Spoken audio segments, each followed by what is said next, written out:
Hi there. I was just watching a video on the Max Keizer site. It's an RT video where a guy is interviewed about the situation in Iran. And he says it's not about Iran, it's about Wall Street.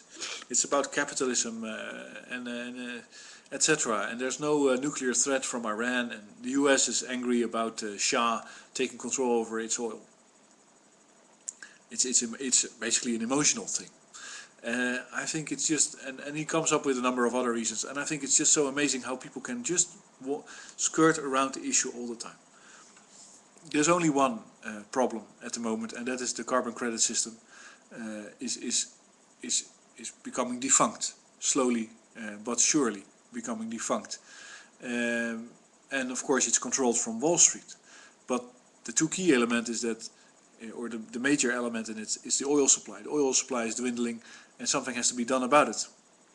You know, Iran took control of its oil, but it gave it away because it sold it for euros or for whatever currency it sold it for. It was not gold, because otherwise Iran would be filthy rich. And it's not Wall Street that's the problem. It is of course, you could say, well, it's the control exerted by Wall Street. No, it's the fascination that people have gotten with the means of exchange that we have. So anybody talking about on the television about how this guy got $1 million and the other guy didn't, and how much bonuses they got, that's a distraction. That's beside the point. The point is that if you have an economy and you have a means of exchange, you have to have raw materials to exchange.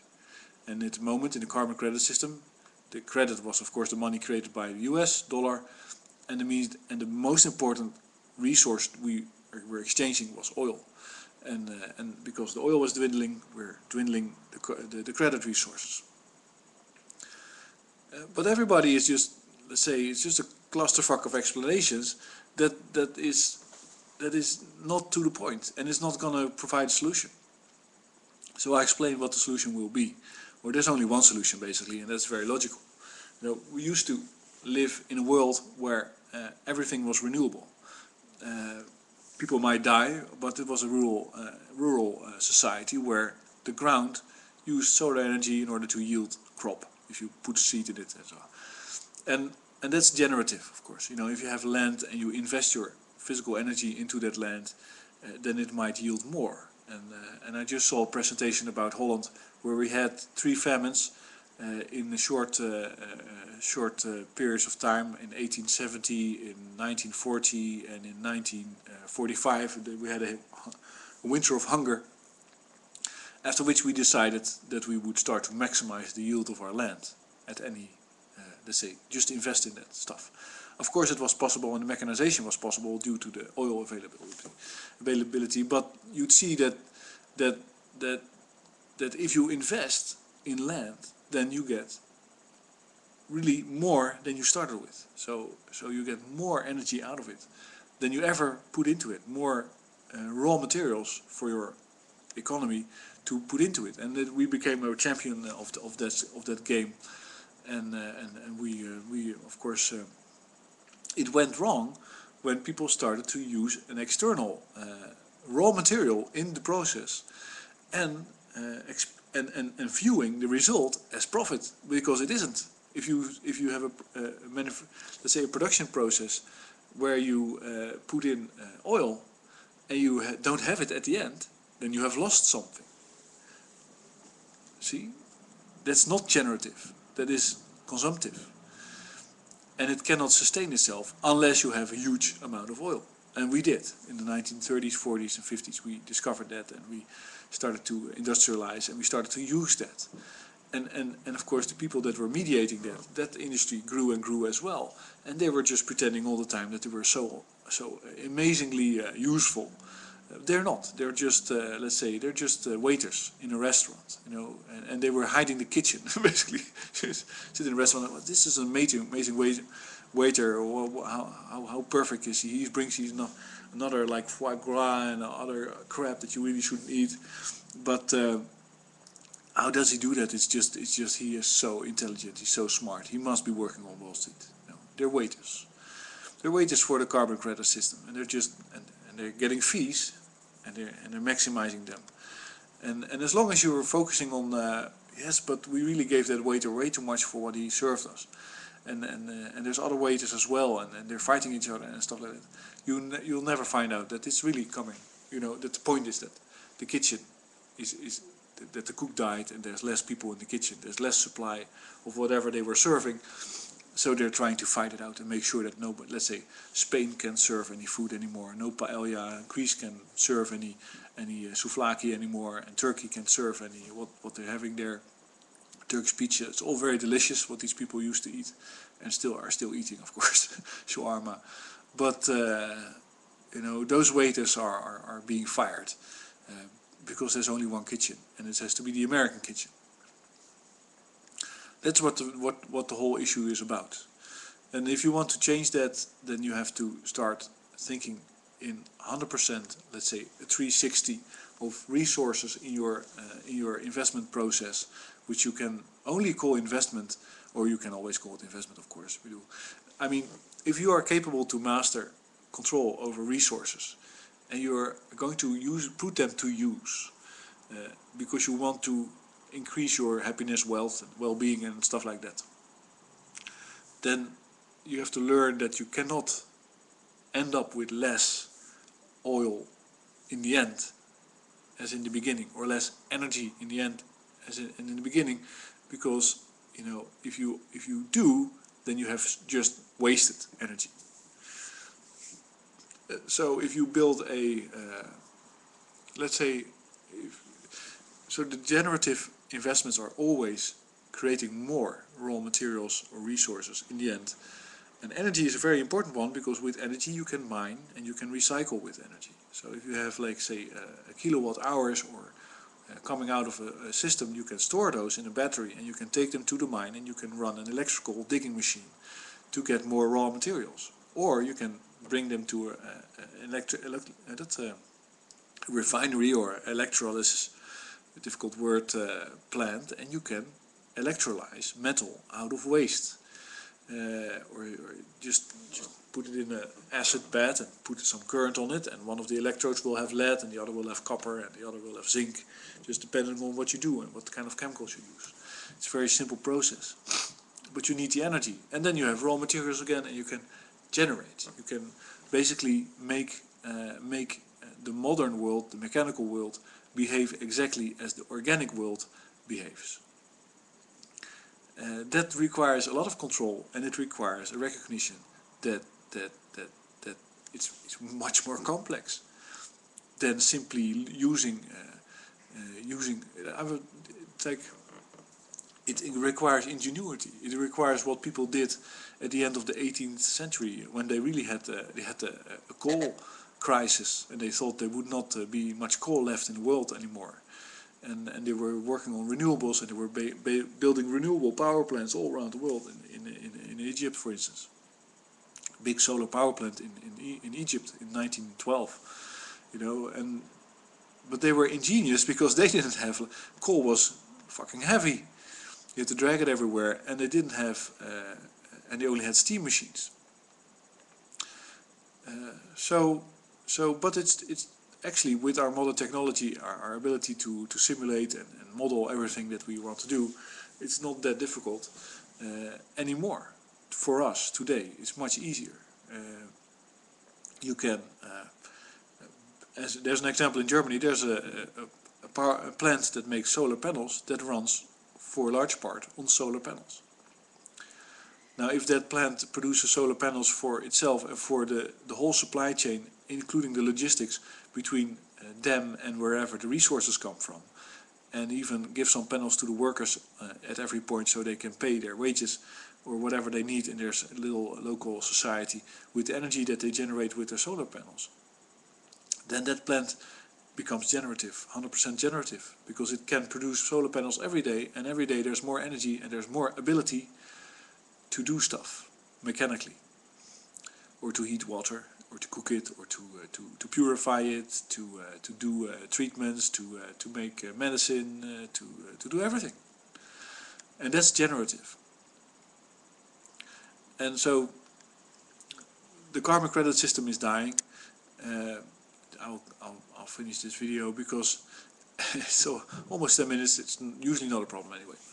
But the carbon credit system is dying, and these people that are distributing these waiters keep serving from the kitchen, and the kitchen is becoming more and more empty, and the cooks are dying and they're fighting each other, and the vegetables are running out, and there's no garden because they destroyed the garden. They just I don't know.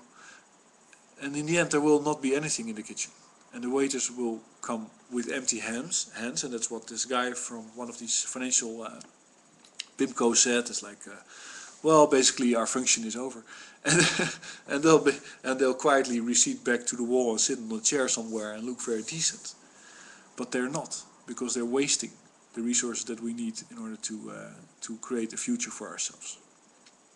Maybe they think that there's not going to be a future. You know, one of the theories, or it's not a theory basically, but the Reaganites and the Thatcherites.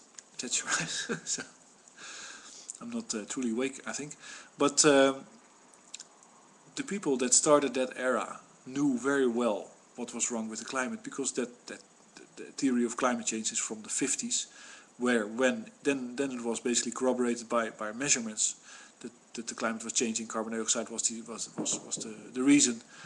And by the time Reagan came to power, which is at the end of the 70s, beginning of the 80s, there were 3 reports saying that it was serious, deadly serious, and that basically, well, if you projected our behavior to the future, we would become an abiotic planet. That's very easy to conclude actually at that time as well. But Reagan ignored it, and he truly ignored it. He basically hid the reality of climate change in order to start a big party, and then you get, let's say, the disco Jackson 5 music, and it was a big feast. And Thatcher did the same thing.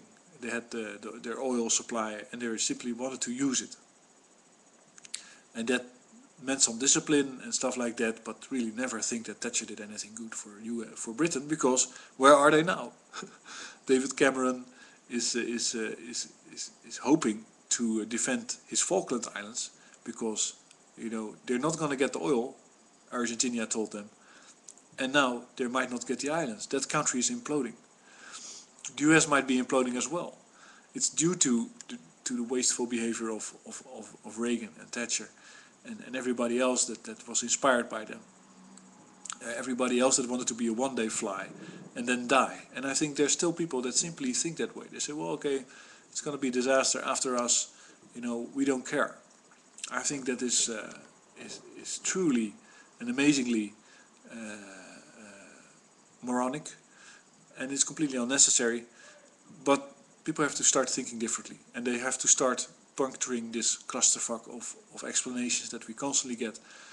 You know, I was at a meeting last week on Tuesday about alternative money systems and renewable energy, and that was so good, because there was a guy in a suit who kept insisting that the problems are complex and is really hard to solve and nobody will really understand them.